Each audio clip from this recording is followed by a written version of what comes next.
Hello, Untamed television fans. Your host, Craig Bielig, today, and we're going to, we are joined today by Bridget Brager from Brigham City Community Hospital. Mammography tech, is that the Yes, right? that's my job. Mammography tech. You help ladies with mammography. But we're not going to talk about mammography in this episode. We're going to talk about something else. We're going to talk about how to do a breast self-exam, right, Bridget? Very important. Right. Okay, now, guys, don't tune out right now, okay? Because think about this.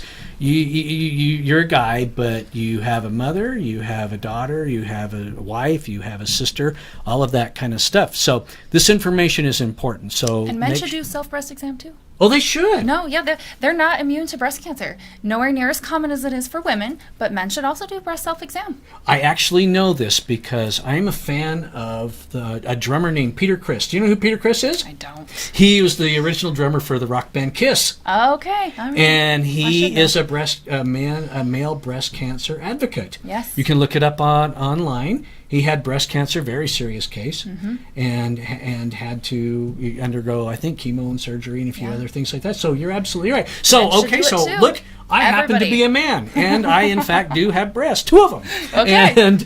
And so I need to be doing an exam too, right? Yeah. So the tips you're going to talk about are mainly for women, but also for men. Yeah. How do they differ between men and women? So obviously, because women have more girth in the breast, they're going to do it while they're laying down as well as while they're standing up, because you can feel different things standing up and laying down because there is so much more breast tissue on a woman than on a man. Okay. A man could do it laying or standing, but Sitting in a chair right here? Right here. You could do it. I'm going to do it. Okay, Okay, I'm great. going to take one for the team, guys. I'm going to do my own exam. So, how do you start? Okay, so what you want to start with is by looking in a mirror. You want to put your hands on your hips. Really? You're looking for any sort of dimpling or change in the structure of the breast. Okay, so dimpling is a sign of cancer. So first, you're just going to look this way, and you're going to put your arms up behind your head, and then you're going to start right or left, whatever you prefer. You're going to do what we call a wagon wheel method. So you're going to start at the nipple and work your way out, and you're going to do all of the o'clocks. So 12, 1, 2, and you're going to work your way all the way around the breast. The spokes of a wagon wheel. Yep, the spokes of a wagon wheel. You do it hard, medium, and soft so that you can feel what's on the surface, kind of what's in the center, and then what's deep against the chest wall. So you're going to do both right and left breast. For women, we also suggest doing that while laying down. Another thing that we also suggest is expression from the nipple. You want to see if you're having any nipple discharge. One of the things we worry about is bloody nipple discharge. So if you see anything like that, you also want to see your healthcare provider. Okay. So lump-wise, everybody says, well, my breasts are so lumpy, I don't really know what I'm looking for. Yeah, the breast does kind of feel like oatmeal, okay? And for some women, it feels really rocky. So you need to know what's normal for you, and that's why we suggest doing it on a monthly basis so that you are familiar with what your breast feels like. All right.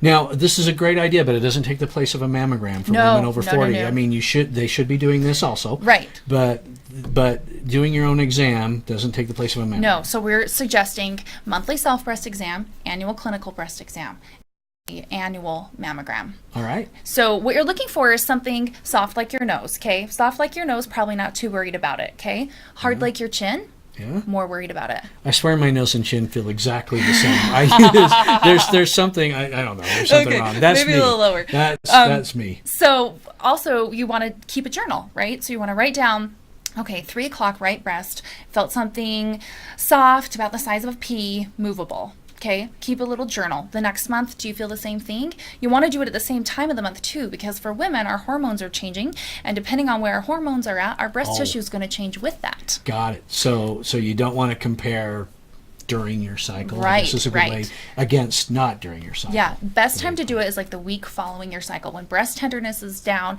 breast swelling is down, and then you can get a really decent self-breast exam at that point. So keep a journal. If things remain the same, that's great. If you feel something hard and immovable, that's when you want to have it checked out. That's what we're going to worry about.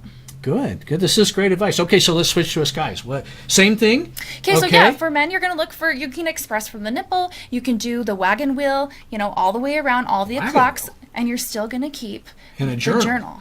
A journal. You're realizing you're asking, first off, a man to keep a journal. Okay, right.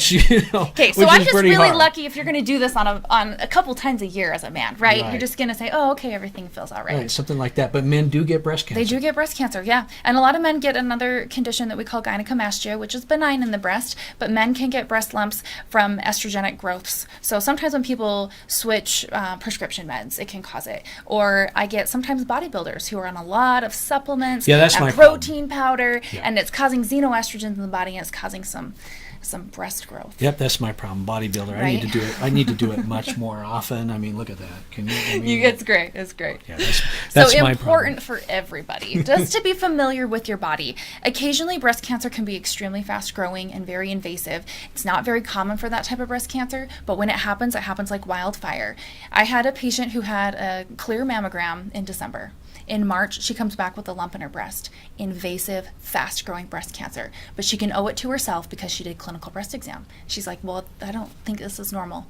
And she came in and had it looked at. Extremely aggressive, fast-growing breast cancer. Wow. So you cannot discount it. Wow. It's important. Don't do it. Do a monthly exam. Guys do it twice a year. And if you're over the age of 40, Bridget says Have a mammogram. yearly. Annually.